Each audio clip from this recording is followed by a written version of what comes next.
اعوذ باللہ من الشیطان الرجیم بسم اللہ الرحمن الرحیم الحمد لأہلہ والصلاة علی اہلہا۔ السلام علیکم ورحمۃ اللہ وبرکاتہ۔ آپ حضرات کی خدمت میں ہم آؤ کتاب پڑھے میں قصص الانبیاء بیان کر رہے ہیں۔ چونکہ داستان کا انسان کی زندگی پر بہت زیادہ اثر ہوتا ہے، اور کوئی بھی واقعہ اور حادثہ ایسا نہیں ہے ہماری زندگی میں جس کی مثال ماضی یعنی گزرے ہوئے زمانے میں نہ پائی جاتی ہو۔ اس لیے تاریخ ہمیں بہت کچھ سکھاتی ہے، سمجھاتی ہے، اور تاریخ اپنے کو بار بار دہراتی ہے۔ اس لیے ہمیں تاریخ کا مطالعہ کرنا چاہیے، اور تاریخ کے آئینے میں یہ سمجھنا چاہیے کہ ان مصیبتوں سے نجات کا راستہ کیا ہے، اور یہ حادثے سے ہم کیسے محفوظ رہ سکتے ہیں۔ اس سلسلے میں ہم تاریخی داستان یعنی جو قرآن مجید میں انبیاء علیہ السلام کے قصے قصص الانبیاء بیان کیے گئے ہیں ان کو پیش کر رہے ہیں، اور گفتگو ہماری آپ کی خدمت میں پیج نمبر 45 تک پہنچ چکی تھی، جس میں ہم نے آپ کی خدمت میں یہ بات بیان کی تھی کہ خداوند عالم نے جناب آدم علیہ السلام کی توبہ، ترک اولیٰ کی توبہ کو ان محترم اور مقدس ناموں کے صدقے میں قبول کیا۔ ہماری گفتگو آج پھر شروع ہوتی ہے پیج نمبر 45، یعنی کچھ حصہ کل کی گفتگو میں آ چکا تھا اور درمیانے صفحہ سے شروع ہوتی ہے۔ حضرت آدم علیہ السلام کے فرزندوں کی قربانیاں۔ حضرت آدم علیہ السلام نے اپنے بیٹوں کو حکم خدا کے مطابق یہ ثابت کرنے کے لیے کہ تم میں سے کون خداوند عالم کے زیادہ نزدیک ہے، تو کہا کہ تم میں سے ہر ایک راہ خدا میں کوئی چیز قربانی کے طور پر دے۔ جس کی قربانی قبول ہو گئی وہ حق پر ہوگا۔ قربانی کے قبول ہونے کی نشانی یہ تھی کہ آسمانی بجلی اس چیز کو جلا دیتی تھی۔ حضرت آدم علیہ السلام کے بیٹوں نے اس تجویز کو قبول کیا۔ حابیل چونکہ بھیڑ بکریاں چراتا تھا، اس نے راہ خدا میں قربانی دینے کے لیے خوبصورت اور موٹی تازی بھیڑ کا انتخاب کیا، اور قابیل جو کہ کاشتکاری کرتا تھا، اس نے اپنی بیکار قسم کی فصل راہ خدا میں دینے کا ارادہ کیا۔ دونوں بھائیوں نے اپنی اپنی قربانیاں پہاڑ کی چوٹی پر لے جا کر رکھی۔ زیادہ دیر نہیں گزری تھی کہ آسمانی بجلی گری اور بھیڑ کو جلا دیا، جبکہ قابیل کی طرف سے دی جانے والی قربانی کو کچھ نہ ہوا۔ پس اس طرح حابیل کی قربانی قبول ہو گئی، اور معلوم ہوا کہ جناب حابیل حکم خدا کے مطیع ہیں، اور قابیل فرمان خدا سے سرتابی کر رہا ہے۔ بعض مفسرین کے بقول حضرت آدم علیہ السلام کو حابیل کے عمل کے قبول ہونے اور قابیل کے عمل کے رد ہونے کی اطلاع وحی کے ذریعے ہو چکی تھی۔ اس کی وجہ صرف یہ تھی کہ جناب حابیل پاک صفت اور راہ خدا میں فداکاری کرنے والے شخص تھے، لیکن قابیل کور دل اور حاسد تھا، جیسا کہ سورہ مائدہ کی آیت نمبر 27 اس مطلب کو بیان کرتی ہے۔ اس میں ارشاد ہو رہا ہے کہ جب حضرت آدم کے دونوں بیٹوں نے قربانی دی، ان میں سے ایک کی قبول ہو گئی اور دوسرے کی قبول نہ ہوئی، تو اس نے کہا میں تجھے قتل کر دوں گا۔ دوسرے نے کہا میرا کیا قصور ہے، خدا صرف صاحبان تقوی کے اعمال کو قبول کرتا ہے۔ حضرت امام جعفر صادق علیہ السلام سے بعض روایات میں نقل ہوا ہے کہ حابیل سے قابیل کا حسد اور اسے قتل کرنے کی وجہ یہ تھی کہ حضرت آدم علیہ السلام نے جناب قابیل کو اپنا وصی بنایا تھا۔ اللہ تعالیٰ نے حضرت آدم کو ایک اور بیٹا عطا کیا جس کا نام ہبۃ اللہ تھا۔ حضرت آدم نے مخفی طور سے اسے اپنا وصی بنایا اور اسے کہا کہ اپنے وصی ہونے کے بارے میں آشکار نہ کریں، ظاہر نہ کریں۔ اگر آشکار کر دیا تو قابیل اسے بھی قتل کر دے گا۔ قابیل کو کچھ مدت بعد جب اس بارے میں پتہ چلا تو اس نے ہبۃ اللہ کو ڈرایا، دھمکایا اور کہا اگر اپنا وصی ہونا ظاہر کرو گے تو میں تمہیں بھی قتل کر دوں گا۔ حابیل کا قتل اور دفن۔ قابیل کا حسد اور اس کی قربانی کا اللہ کی بارگاہ میں قبول نہ ہونا اس بات کا سبب بنا کہ قابیل کے دل میں کینہ کی آگ بھڑک اٹھی۔ سرکشی نفس نے اسے اپنی لپیٹ میں لے لیا اور اس نے واضح طور پر حابیل سے کہا کہ میں تمہیں قتل کروں گا، ہاں جب طمع و لالچ اور خود خواہی وہ حسد غالب آ جائے تو اس وقت انسان سارے رشتے بھول جاتا ہے اور مہر و محبت کی جگہ غضب و حشم کو بسا لیتا ہے۔ جناب حابیل جن کا باطن پاک تھا، خداوند قدوس پر ایمان رکھتے تھے، انہوں نے اپنے بھائی کو نصیحت کی کہ اللہ نے اس غلط کام سے ڈرایا ہے اور کہا اللہ تعالیٰ صرف پرہیزگاروں کا عمل قبول کرتا ہے۔ تم بھی تقوی الہی اختیار کر لو تاکہ اللہ تعالیٰ تمہارا عمل بھی قبول کرے۔ البتہ یہ جان لو کہ اگر تم مجھے قتل کرنا چاہتے ہو تو میں تمہاری مرضی، لیکن میں کبھی ایسا کام نہیں کروں گا کیونکہ میں خالق کائنات سے ڈرتا ہوں۔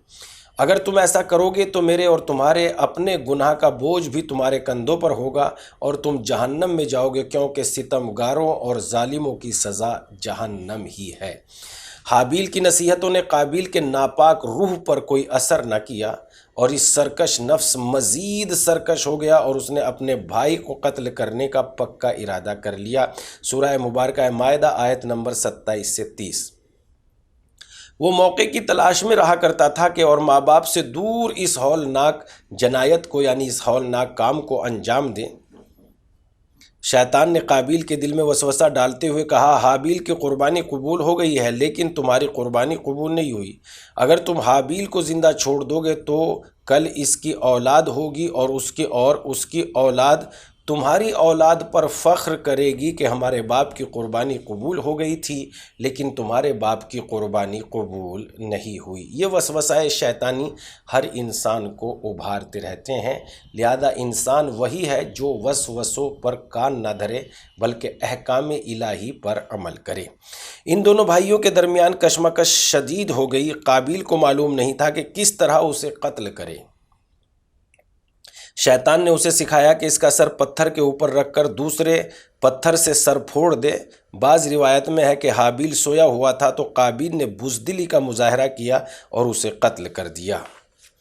بعض روایت کے مطابق یوں کہ ابلیس ایک پرندے کی شکل میں اس کے پاس آیا اور اس نے ایک اور پرندہ پکڑا، اس کا سر ایک پتھر کے اوپر رکھ کر دوسرے پتھر سے اسے پھوڑا جس سے پرندہ مر گیا۔ یوں قابیل نے قتل کرنے کا شیطان سے طریقہ سیکھا اور اس پر عمل کرتے ہوئے اپنے بھائی کو مظلومانہ حالت میں شہید کر دیا۔ قابیل نے حابیل کی لاش بیابان میں پھینک دی۔ وہ پریشان تھا اور اسے معلوم نہیں تھا کہ اب وہ اس لاش کے ساتھ کیا کرے، کیونکہ اس نے کبھی نہیں دیکھا تھا کہ مرنے کے بعد انسان کو سپرد خاک کس طریقے سے کیا جاتا ہے۔ زیادہ وقت نہیں گزرا تھا کہ بیابان کے درندے حابیل کی لاش پر حملہ آور ہوئے۔ اس نے اپنے بھائی کی لاش کو بچانے کے لیے کچھ مدت تک اس لاش کو کندھے پر اٹھائے رکھا، لیکن پھر بھی پرندوں نے اسے چاروں طرف سے گھیرے میں لے لیا تھا اور اس بات کے منتظر تھے کہ کب وہ اس لاش کو زمین پر پھینکتا ہے تاکہ اس پر جھپٹ پڑیں۔ اللہ تعالیٰ نے ایک کوے کو بھیجا، اس کوے نے زمین کو کھود کر اس میں اپنی خوراک کو دفن کر دیا۔ سورہ مائدہ آیت نمبر 31، تاکہ قابیل کو سکھائے کہ کس طرح اپنے بھائی کی میت کو سپرد خاک کرے۔ قابیل نے بھی کوے کی مانی زمین کو کھودا اور ایک گڑھا بنایا، یوں اپنے بھائی کو سپرد خاک کیا اور اس دوران میں قابیل اپنی غفلت اور زیادتی پر پشیمان ہوا اور بلند آواز سے پکارا یا ویلتا عجزت ان اکون مثل هذا الغراب فاواری سوءۃ اخی فاصبح من النادمین۔ سورہ مبارکہ مائدہ آیت نمبر 31۔ افسوس کہ میں اس کوے جیسا بھی نہ ہو سکا کہ اپنے بھائی کی لاش کو زمین میں چھپا دیتا اور اس طرح وہ نادمین اور پشیمان لوگوں میں شامل ہو گیا۔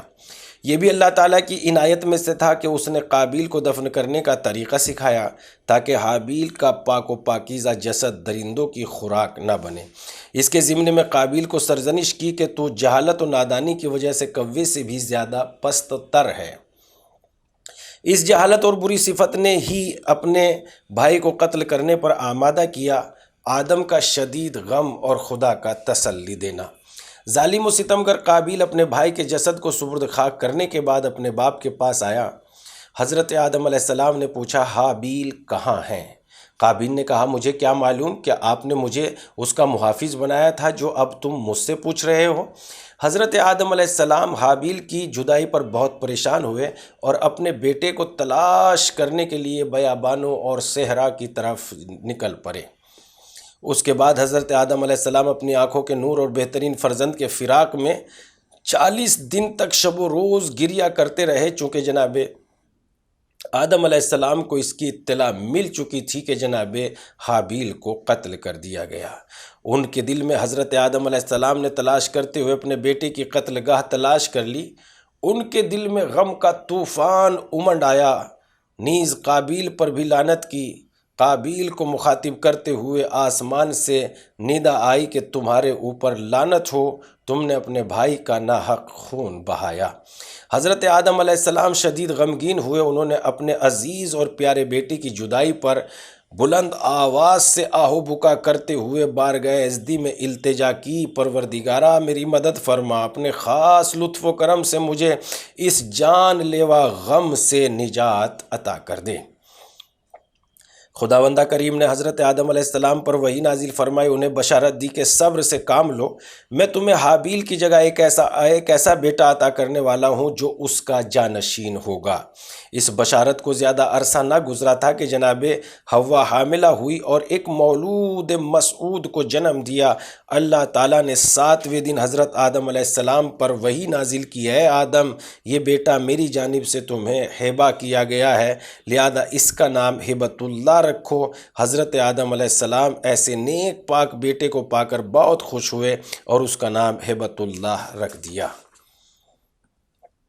حابیل کے غم میں حضرت آدم کے جانسوز اشعار: تغیرت البلاد ومن علیہا فوجہ الارض مغبر قبیح، تغیر کل ذی طعم ولون وقل بشاشۃ الوجہ الملیح، ارا طول الحیات علی غما وہل انا من حیاتی مستریح، وما لی لا اجود بسکب دم حابیل تضمنہ الذریح، قتل قابیل حابیلا اخاہ فوا حزنی لقد فقد الملیح۔ یعنی تمام سرزمین اور جو کچھ ان کے اوپر ہے سب کچھ تہ و بالا ہو گیا ہے، اور زمین کا چہرہ گرد آلود اور بدصورت ہو گیا، ہر غذا کا ذائقہ، ہر چیز کا رنگ تبدیل ہو گیا۔ اے سولے خوبصورت چہرے کی شادابی اور رونق ماند پڑ گئی۔ میں طولانی زندگی کو اپنے لیے غموں کا گھر سمجھتا ہوں، کیا وہ دن آئے گا کہ اس دکھی زندگی سے نجات ملے؟ کیا ہوا ہے کہ میری آنکھیں آنسو نہیں برساتی اور اشک بہانے سے دریغ کرتی ہے، جبکہ حابیل کی لاش قبر میں پڑی ہے۔ قابیل نے اپنے بھائی حابیل کو قتل کر دیا۔ اس حزن و غم پر افسوس کہ میں اپنے پیارے حابیل کے فراق میں گرفتار ہو گیا ہوں۔ آدم علیہ السلام سے کچھ سوالات اور ان کے جوابات۔ ایک دن حضرت آدم علیہ السلام کسی جگہ پر تشریف فرما تھے کہ آپ کے پاس 3 نورانی اور خوبصورت صورتیں اور 3 روسیہ اور بدصورت افراد آئے۔ نورانی اور خوبصورت افراد نے ان کے دائیں جانب اور بدصورت روسیہ انسان ان کے بائیں طرف بیٹھ گئے۔ یہ حضرت آدم علیہ السلام کے لیے حیران کن اور غیر معمولی تھا۔ آپ نے بلا تعامل ان سے کہا، آپ لوگ اپنا تعارف کروائیں۔ اس کے بعد آپ دائیں طرف متوجہ ہوئے اور ایک نورانی اور خوبصورت شخص سے پوچھا، تم کون ہو؟ اس نے کہا، میں عقل و خرد ہوں۔ آدم علیہ السلام نے پوچھا، تمہاری جگہ کہاں ہے؟ اس نے کہا، میرا ٹھکانہ انسان کا مغز ہے۔ آدم دوسری نورانی اور خوبصورت شخص سے پوچھتے ہیں کہ تم کون ہو؟ اس نے کہا، میں مہر و محبت ہوں۔ آدم علیہ السلام پوچھتے ہیں، تمہاری جگہ کہاں ہے؟ اس نے کہا، میرا ٹھکانہ انسان کے دل میں ہے۔ حضرت آدم علیہ السلام تیسری خوبصورت شخص سے پوچھا، تم کون ہو؟ اس نے کہا، میں حیا ہوں۔ آدم تمہاری جگہ کون سی ہے؟ اس نے کہا، میری جگہ انسان کی آنکھ ہے۔ اس طرح حضرت آدم علیہ السلام کو معلوم ہوا عقل کا مرکز محور مغز انسان ہے، مہر و محبت کا مرکز دل اور حیا کا مرکز آنکھ ہے۔ اس کے بعد حضرت آدم علیہ السلام نے اپنی بائیں جانب توجہ کی اور بدصورت وسیع افراد سے کہا، تم بھی اپنا تعارف کرواؤ، اور ان میں سے ایک سے پوچھا، تم کون ہو؟ اس نے کہا، میں خود خواہی اور تکبر ہوں۔ آدم تمہاری جگہ کون سی ہے؟ اس نے کہا، میرا ٹھکانہ انسان کا مغز ہے۔ آدم کیا وہ عقل کی جگہ نہیں ہے؟ اس نے کہا، ہاں، لیکن جب میں وہاں پر بسیرا کر لیتا ہوں تو عقل وہاں سے رخصت ہو جاتی ہے۔ واقعاً تکبر بہت بری بلا ہے۔ آدم دوسری روسی اور بدصورت شخص سے پوچھتے ہیں تم کون ہو؟ اس نے کہا میں بغض و حسد ہوں۔ آدم تمہاری جگہ کون سی ہے؟ اس نے کہا میری اقامت گاہ دل ہے۔ آدم نے کہا کیا وہاں مہر و محبت کا ٹھکانہ نہیں ہے؟ اس نے کہا کیوں نہیں، لیکن جب میں آ جاتا ہوں تو مہر و محبت وہاں سے رخصت ہو جاتے ہیں۔ آدم تیسرے بدصورت اور سیاہ رو شخص سے پوچھتے ہیں تم کون ہو؟ اس نے کہا میں لالچ ہوں۔ آدم تمہاری جگہ کہاں ہے؟ اس نے کہا میری جگہ آنکھ ہے۔ آدم کیا وہاں پر حیا کا ٹھکانہ نہیں ہے؟ اس نے کہا ہاں، لیکن جب میں وہاں پر آ جاتا ہوں تو وہ فرار کر جاتا ہے۔ حضرت آدم علیہ السلام کو اس طرح معلوم ہوا کہ خودخواہی کبر و عقل کے دشمن ہے، لالچ مہر و محبت کا دشمن ہے، اور طمع و لالچ حیا کا مخالف ہے۔ آدم و جبرائیل کا مصائب امام حسین پر شدید گریہ کرنا۔ سورہ بقرہ آیت نمبر 37 میں ہے فَتَلَقَّىٰ آدَمُ مِن رَبِّهِ كَلِمَاتٍ فَتَابَ عَلَيْهِ۔ آدم نے ترک اولیٰ سے توبہ کے وقت کچھ کلمات کی تعلیم حاصل کی اور ان کے ذریعے توبہ کی تو اللہ تعالیٰ نے ان کی توبہ قبول فرمائی۔ کتاب دارالسمعین میں اس آیہ کریمہ کی تفسیر میں آیا کہ حضرت آدم علیہ السلام نے اس دوران آسمان کی جانب آنکھ اٹھا کر دیکھا تو وہاں پر پیغمبر اکرم اور ائمہ علیہ السلام کے اسما لکھے ہوئے تھے، نام لکھے ہوئے تھے۔ حضرت جبرائیل ان پر نازل ہوئے اور انہیں وہ نام سکھائے کہ یوں کہے یا حمید و بحق محمد، یا علی و بحق علی، یا فاتر و بحق فاطمہ، یا محسن و بحق الحسن والحسین ومنک الاحسان۔ اے تعریف شدہ خدا تجھے محمد کا واسطہ، اے بلند و مرتبہ والے خدا تجھے علی کا واسطہ، اے خالق تجھے فاطمہ کا واسطہ، اے احسان کرنے والے تجھے حسن و حسین کا واسطہ، اور احسان فقط تیری ہی جانب سے ہے، تیرے سوا کون ہے جو احسان کر سکے۔ حضرت آدم علیہ السلام نے جب پاکیزہ کلمات کو اپنی زبان پر جاری کیا تو آپ کا دل پسیج گیا اور آپ کی آنکھوں سے آنسو جاری ہو گئے اور کہا اے میرے بھائی جبرائیل، اس کی وجہ کیا ہے کہ حسین کا نام زبان پر لاتے ہی میرا دل بھر آیا اور میری آنکھوں سے اشک جاری ہو گئے۔ حضرت جبرائیل نے کہا اے آدم، آپ کے اس بیٹے حسین پر اس قدر مصائب آئیں گے کہ ہر مصیبت ان کے مقابلے میں ہیچ ہوگی۔ حضرت آدم نے کہا میرے بھائی جبرائیل، وہ کون سی ایسی مصیبت ہے؟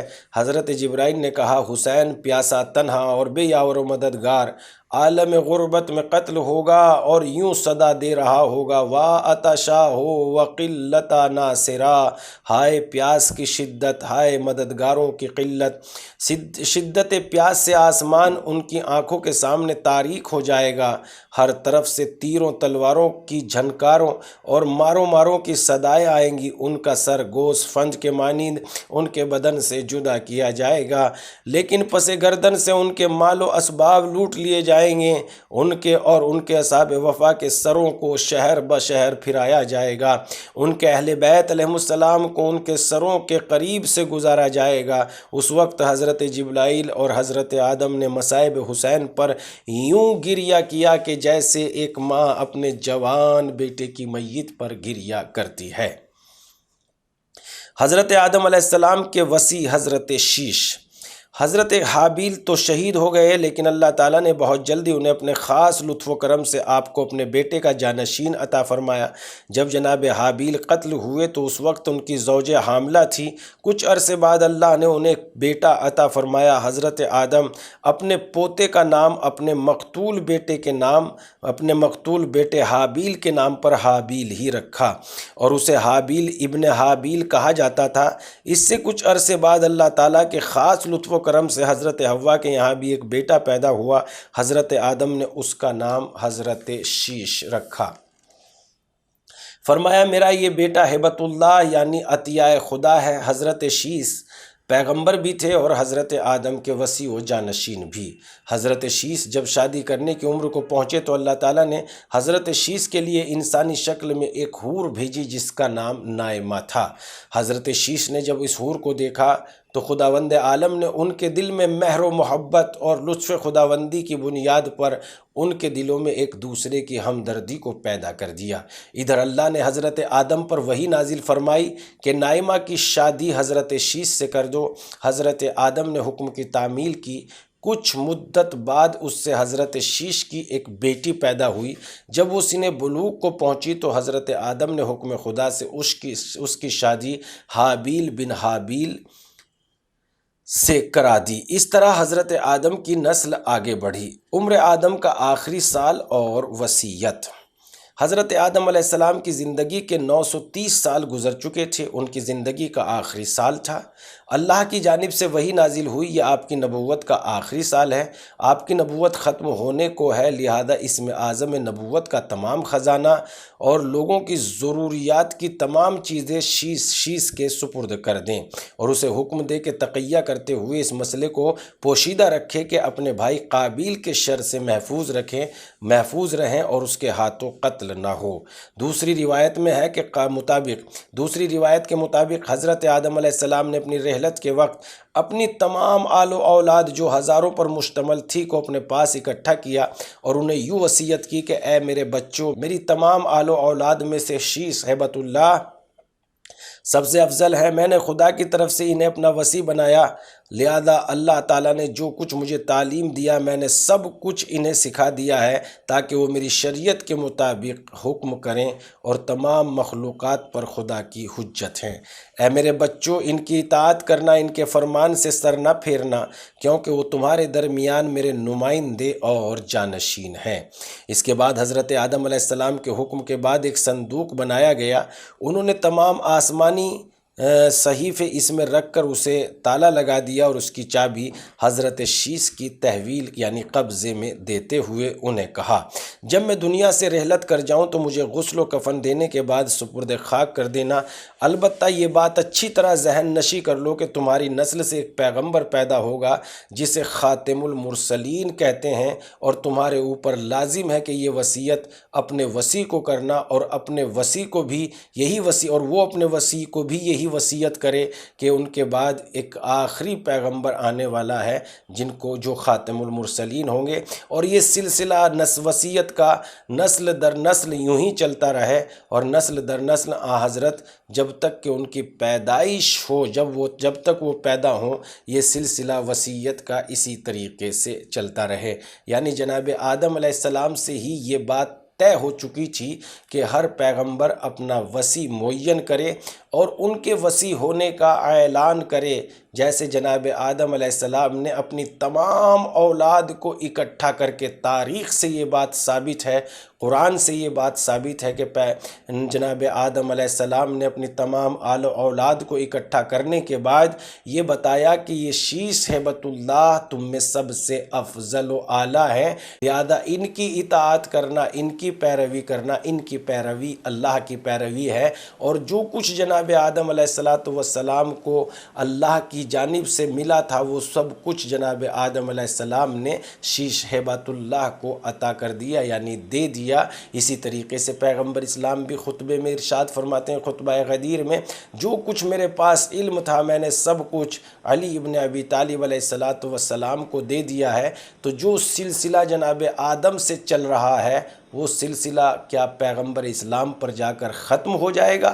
جبکہ ہمارے نبی آخری نبی ہے، اور ہمارے نبی کا وصی بھی آخری، اور ہمارے نبی کا وصی بھی سب سے افضل و اعلیٰ و برتر ہے۔ تو اس صورت میں ہمیں واقعاً قرآن کا علم اور تاریخ کا علم حاصل کرنا چاہیے کہ پیغمبر نے اپنے وصی کا اعلان کوئی عام نہیں کیا، بلکہ یہ وہی اعلان تھا جس کا آغاز جناب آدم علیہ السلام نے کیا، اور جناب آدم نے یہ وصیت کی اپنے وصی کو کہ ایک وصی دوسرے وصی کو اور دوسرے وصی تیسرے وصی کو، یہاں تک کہ جب تک کہ وہ پیغمبر نہ آ جائے جو خاتم المرسلین ہے، تب تک اس وصیت کا سلسلہ یوں ہی جاری و ساری رہے گا۔